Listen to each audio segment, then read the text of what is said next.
us understand the principle behind that particular conflict. Pero, naniniwala talaga ako that at the end of the day, pag nagkaroon ng tinatawag na change of leadership, makikita yung bagong symbol na mga foreign policy. Ako naniniwala talaga ako that time will come. There is what we call peace between Palestine and Israel.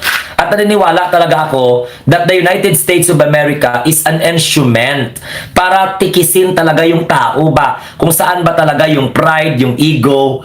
Pero naniniwala ako na darating ang panahon, matatapos din itong sigalot dahil na mayroon pong mga tinatawag na divine intervention. So huwag tayong mawala ng pag-asa. Basta tayo ng mga Pilipino, instead na makadagdag tayo ng problema ng gobyerno at makapagpabagal para sa pagbigay ng assistance sa ating mga kababayan dyan ng gobyerno, huwag tayong gagawa ng hindi maganda. Let us support the Marcos administration dahil wala naman talaga tayong lapitan when it comes to a situation like this. Sa mga Duterte Dayad supporters ng taga Middle East, make sure na hindi kayo makakadagdag ng problema ng host country. Sumunod kayo sa kung ano ang mga protocol dyan. At ang pag-rescue kasi ang pag-repatriate, dumadaan po sa proseso yan. Hindi po basta-basta mag-intervene yung ating gobyerno, not unless there is what we call proper communication protocol na sinunod just to repatriate those who are willing to be repatriated here in the Philippines. Kung kayo ay mga walang dokumento, maging honest na lang kayo. Sumurrender kayo sa Philippine Embassy, magpaalam kayo ng maayos, humingi kayo ng tulong so that makabalik kayo ng Pilipinas habang tumutulong ang ating gobyerno sa mga sitwasyon na ito. Kasi hindi na tinitingnan kung documented ka o hindi ka documented eh. Sa sitwasyon na to, tinitingnan na ng gobyerno ngayon if talagang Pilipino. Kaya nga wag instead na maliitin ang effort ng gobyerno, hindi po dapat ganon ang i-propagate natin na message gamit ang ating social media. At ang apila ko din sa ating mga kababayan dyan po sa Middle East, make sure, hello po! Ayan, shout out po Mother B. Victoria Solquiano, good morning. Mother B, maraming salamat. Thank you so much. Nakauwi na po ako dito sa Mindanao, pero yung anak ko naiwan pa doon sa Metro Manila. Tapos nagkaroon pa ng problema. It's because of, tingnan mo, may conflict sa Middle East. Ganun talaga yan, yung mga unexpected events. Okay? Kaya yun ang mga i-advise ko. Alam ko, yung solicited advice ko, hindi naman ito talaga makapagpapagaan sa loob ng mga kababayan natin. Ang akin lang dito is, kung may mga magaganda na mga nangyayari dyan sa inyo, despite of this conflict, pwede kayo mag-video, pwede kayo magpalabas ng mga situations ninyo para makatulong ba at saka ma-assist, no? Hindi kayo pababayaan ng gobyerno natin. Iba ang gobyerno natin ngayon. Huwag kayong makinig doon sa mga black propaganda, sa mga pwersa na gustong pabagsakin ang Marcos administration. Kaya gumagawa sila ng mga kwento, gumagawa sila ng mga chismis, gumagawa sila ng mga issue na pinapababayaan po ng pamahalaan natin ang ating mga kababayan doon po sa mga stressed areas affected by armed conflict, no?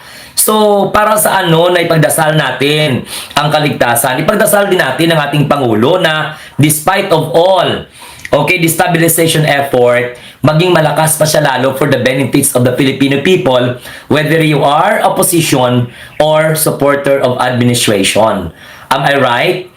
Okay, am I making sense?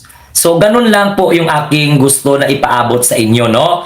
Now, when it comes naman dito sa mga destabilization, later, if you have an idea about Eten Marites na sinasabing paparangalan pa sana sila, kaya lang hindi po sila sumipot dahil po mayroon daw po silang mga tinatawag na threats. Ngayon, nagtatago na daw sila.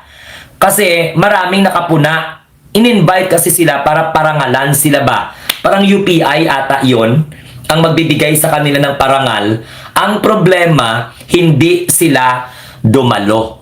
At marami po na mga questionable na mga galaw nitong mga Eten Marites na ito. Okay? Bernadette, awa ng Panginoon, Diyos, stable naman po sa lugar ng anak ko sa Middle East. Marami din akong kilala. May mga classmate din ako. May mga co-worker din ako. May mga ka-office mate din ako noon. No? May mga co-teacher din ako na nandoon na sila nakabase sa Middle East at hindi din sila nakaka-experience ng hirap. Ewan ko lang kasi yung mga iba naging OA na. Isipin mo ba naman, batikusin ba naman nila yung sinabi ng Pangulo na tinitingnan ang remittance ng OFW? Naturalmente, lahat ina-assist po yan. Hindi lang naging maganda sa pandinig ninyo because you are narrow-minded. Ma'am Eva, hello po Ma'am Eva. Good day po sa inyo. Uy guys, huwag kalimutan magpa-member po sa ating community. Okay? Mag-join kayo sa community ko ha. Yun lang naman ang hinihingi ko sa inyo guys. Para makatulong kayo, para maabot ko naman kung ano yung gusto kong maabot dito sa social media. Oh, silent lang po, feeling katulong po. Ay, Ma'am Eva, ingat po dyan. Silent viewers, yan. Sa mga naka-silent, bago kayo mag-silent, mag-message muna kayo. Oy, Jasmine, all the way from Singapore. Ay, maraming salamat. Salamat po sa mga taga-Singapore. Oh, bago kayo mag-BG, dapat, kailangan, mag-message muna kayo, ha? Oh, para at least, mag-greet ko kayo. Sa mga nagdiriwang ng kanilang karawan ngayon, happy birthday, lalo na po sa ating pinakamamahal na Batang Marcos na walang iba kundi si Congressman Sandro Marcos. Nagdiriwang po ng kanyang kaarawan. Hello ko kay Ben Antonio ng Honolulu, Hawaii. Hello, Sir Ben. Uy, marami po mga pumapasok dito na mga bago. Pasensya na kung matagal kayo dito. Halimbawa, matagal kayo at hindi ko nabanggit ang mga pangalan nyo, siguro, hindi kayo nagko-comment. Ngayon, napabanggit ko na kayo kasi nakikita ko na kayo dahil nandito na po ako sa bahay. Unlike na 3 months ako nawala, minsan, may mga kasalanan ako sa inyo dahil hindi ko nababanggit yung mga naga-comment kasi wala akong nakikitang pangalan sa monitor ng aking cellphone. Ngayon, nagda-live ako, tinitingnan ko sa monitor ng personal computer ang pangalan, kaya nababanggit ko na kayo katulad ni Manong Stir from UK. Salamat! Siyempre, nandyan kay Joseph Hilio, nag-thumb up sa atin. Salamat din po. Thank you very, very much. Ayan, nandyan din si Menji Kim ng South Korea. Uy, alam nyo, hello po kay Nick. Alam mo ba, ang aking profile picture, inedit po ng kilala ko na nakasuot ako ng Korean na damit. Ang hilig-hilig ko talaga yan. Yung pang prince na Korean, Indian, nakasuot po ako niyan. Kaya kung makikita ninyo sa aking Facebook account na Munting Tinig Vlog, makikita nyo po doon na nakasuot ako ng pang-prinsipe ng South Korea. Traditional costume nila, yung conditional attire, yung traditional attire nila. Salamat! Sa mga taga-Hong Kong dyan, thank you. Ma'am Midilita Kobayashi. Ayun, may loyalist pa rin ng South Korea. Grabe. Maraming salamat sa mga taga South Korea. Anyo nga sa'yo, ang presidente ng South Korea ay dumalaw po dito sa ating bansa. Princess Violet, good morning.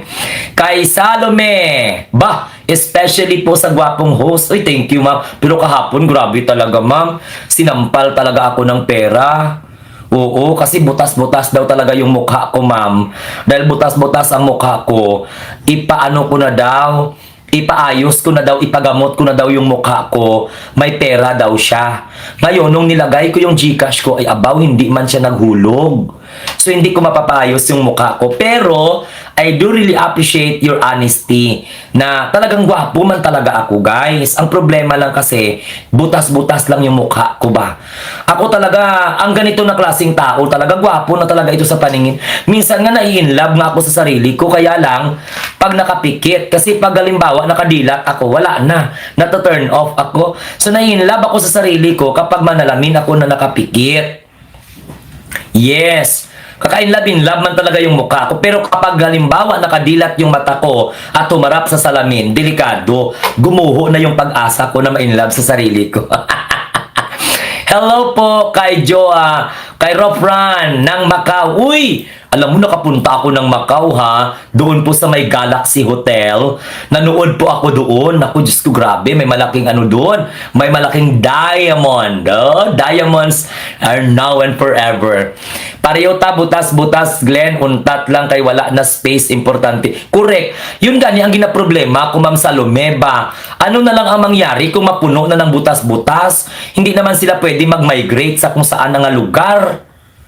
Yan ang ginaproblema ko, guys ba, na halimbawa dumating ang panahon na napuno na ng mukha ko. So, ibig sabihin, pati mga puwet ko, pati ang mga susususo ko dito at mga tagiliran, napuno na lang ito ng mga butas-butas. Kasi nagalakad daw ito eh. Ha, di ba? Uy, pasyal ka ulit dito sa Macau. Sana dalahin ako ni Sir Mike Cervera ulit. Ma'am Milagros, alam mo sa Macau, grabe talaga guys.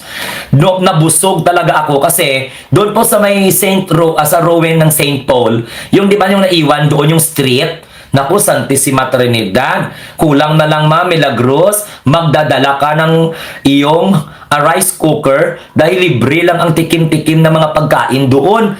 Hindi ko alam kung mga karne ba yun ng mga tao o ano. Kasi karne siya, masarap man siya. Hindi mo alam kung beef ba yun, kung pork ba yun, kung tupa ba yun. Basta importante, masarap ang pagkagawa nila ng kanilang mga pinapatikim-tikim. Ay, nako, as in. Ang sarap! Magbaon ka. Ay, naku, Diyos ko. Mayroon ba talagang nagabaon dyan ng rice cooker? Doon sa may street, sa may St. Paul Ruins? Di ba may church doon? Alam mo, ginpost ko yun kanina. Na-miss ko talaga sobra. Siguro hindi ako makabalik doon kung wala may mag-sponsor sa akin ng ticket.